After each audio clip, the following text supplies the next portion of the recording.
So let's make this simple. There's really just 3 things that hiring managers look for during a job interview. And if you know these 3 things and play it to your advantage, you're going to get closer to that dream job. My name is Ryan and I'm an HR professional here in Alberta, Canada.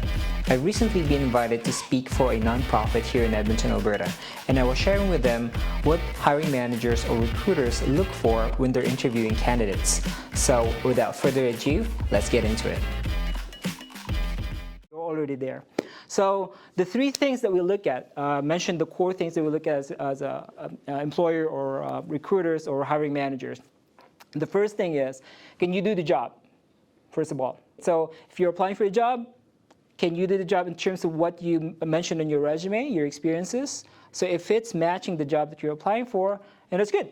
A lot of times we hire for facts. We hire for actual jobs. We don't hire for potential, because potential is a gamble. Because you're not really, she's got the potential to do this. Can I hire her? But what if she doesn't, right? What if she just rocked the interview and made it, but did not have the potential that she's claiming for or he's claiming for? So track records of performance is really important, because that's where we look at, okay, if you're looking for, if you're applying for a customer service position, for example, and you got tons of customer experience position in your resume, and that means to me that yes, you can do the job. And some quick tips with regards to like resumes, and I've seen this in the resume as well already, is highlight achievements. It doesn't matter if it's, it's somewhere in another country or whatever, highlight that. And use action words. Don't use, I was in charge of the till, processing cash, giving change, for example, as a cashier, because that's a very simple position to describe. Rather, change it with action words like achieve sales or contributed to achieving sales by successfully running the till. So if you have those strong action words right there, it magnifies your achievement, and it tells to whoever is potentially hiring you that this is who I want, because this is potentially the person that's going to contribute to the growth of my company. So that's the first thing. So make sure we look at, can they do the job? The second piece that we're looking for is, are they a culture fit? Like, what do I mean by culture fit?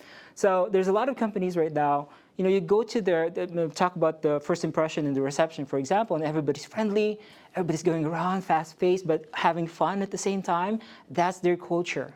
If that's the culture that you have as well, and you have it innate and naturally, it's easier for you to blend into that culture. You are a culture fit, as we call it. Some industries are very fast-paced, but they tend to not be too friendly, right? So if you feel that I can really fit in because I'm that kind of person, and they will look at you as well and say, oh, he's a good fit for us culture-wise, and that already merits it. Because those are the conversations that we make with our fellow hiring managers when you leave the building. I didn't really feel right about that candidate. Yeah, he was just poker-faced the whole time. Or, yeah, I really feel good about that candidate because she was really welcoming, she was really friendly, she shook hand and had eye contact. I want her in my team. That's culture. So if you have hiring managers talk about you, when you leave like that, then that's already you entering the door as an employee for that company. So that's second thing, culture fit. Okay, and then the very last piece that we ask ourselves is, will they stay? Okay, so will they stay? It's hard to hire. I'm sure you guys know that it's hard to apply for a job. It's hard to hire as well. The reason why is because you cannot connect the two in terms of talent. There's a lot of applicants right now. There's a lot of positions available, but they're not the right fit because it's the different skill sets that we're looking for. That's why it's hard, like tight labor market, as we call it. So are they there? Will they stay? That's the last question that we ask. So when you look at resumes, we look at, do they have like 7 jobs in the last 6 months? Because history would tend to repeat itself. So I'm not sure if I wanted to hire this person because we are going to be the 8th company within the 8th month. So there's not a lot of commitment there. It's hard to hire. It's hard. It requires a lot of money, of course, because it's time investment. Just know that it will also make a difference, right? So when you're drafting your resume and you already are in a position that you had a lot of jobs in the beginning, just try to make sure that you can justify that when you're in the interview, and don't hide behind it. Don't pretend, or don't hope that they're not going to ask, because that they already knew even before you came to their building that he or she's jumped to different jobs. He already knew, but you need to make sure that you justify that, because there are really valid reasons why we took on other jobs. Is it for career growth, change of industry, right? Some predicament in our lives that we have to change, moving in provinces maybe, right? There's a lot of reasons, valid reasons that would, oh, so that's why. So that's why I'm going to hire her, because she's got valid reasons within those. But if there's no really clear and valid and justifiable reasons of you staying with one job for so long, then it might deter you from getting that job.